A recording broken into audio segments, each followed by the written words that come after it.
ఆశా వర్కర్ల సమస్యలను వెంటనే సిఐటియు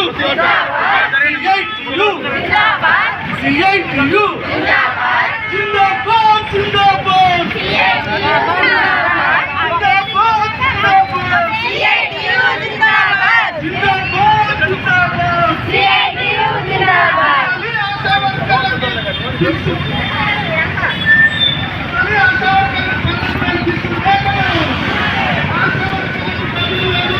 సార్ బాగున్నారా?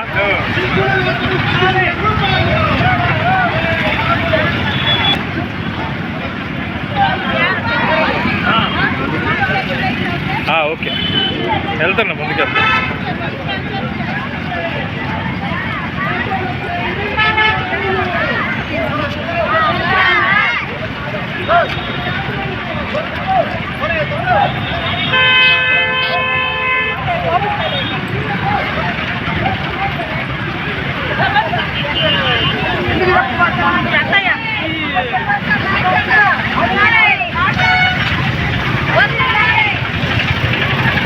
కడుపు మాడి ఎండలు నడుచుకుంటూ వస్తుంటే సానుభూతి కూడా నిలబడకుండా ఎండాకాలాన్ని తలపిస్తున్నా సరే వయసు మీదబడినటువంటి పెద్దవాళ్ళ దగ్గర నుంచి మధ్య వయస్కురాల వరకు ఉన్నటువంటి ఆశా కార్యకర్తలందరూ అత్యంత క్రమశిక్షణతో ఈ పాదయాత్ర నిర్వహించడం అనేది ఇవాళ తెలంగాణ రాష్ట్ర చరిత్రలో సువర్ణాక్షరాలతో లిఖించదగినటువంటి పెద్ద పోరాటం అని చెప్పేసి మీ దృష్టికి సిఐటి తీసుకొస్తా ఉంది.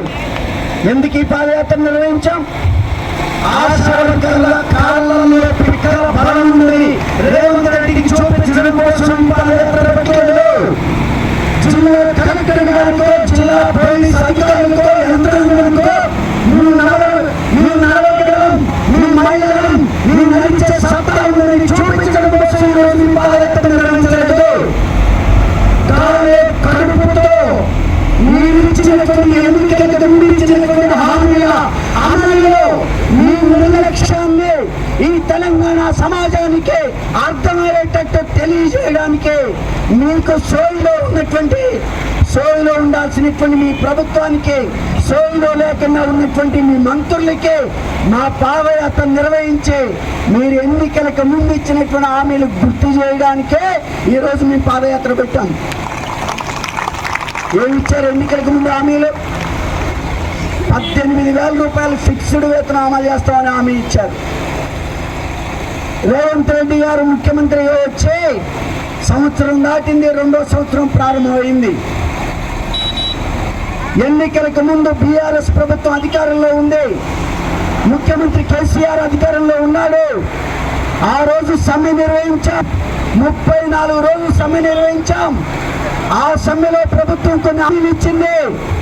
ఆ హామీలు అమలు అవ్వబోయేసరికి ఎన్నికల నోటిఫికేషన్ వచ్చింది, అసెంబ్లీ ఎన్నికలు వచ్చింది.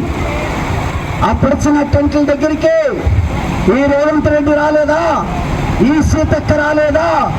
ఈ రాష్ట్రంలో ఉన్నటువంటి పొంగుల శ్రీనివాస్ రెడ్డి గారు రాలేదా?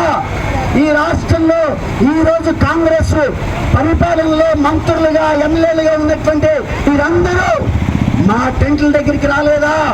మా సమ్మె దగ్గరికి రాలేదా? మా సమ్మె న్యాయమైందని చెప్పలేదా? మా సమ్మె నిజాయితీతో కూడుకుందని చెప్పలేదా? మీ ప్రభుత్వం అధికారంలోకి వచ్చిన వెంటనే మీరు అడుగుతున్న 18,000 రూపాయలు అమలు చేస్తామని చెప్పినటువంటి మీ నోళ్ళు ఏమైపోయినాయి? మీ మాటలు ఏమైపోయినాయి? మీరు చెప్పిన హామీలు ఏమైపోయినాయి? అధికారంలోకి వచ్చేదాకా ఒక మాట, అధికారంలోకి వచ్చిన తర్వాత ఇంకొక మాట. అంటే ఏరు దాటిన తర్వాత తెప్పదగిలినట్టు ఈరోజు ఆశా వర్కర్లకి ఎన్నికలకు ముందు బీఆర్ఎస్ ప్రభుత్వం మీద వ్యతిరేకత ఉంది, కేసీఆర్ పాలన మీద, కుటుంబ పాలన మీద వ్యతిరేకత ఉంది.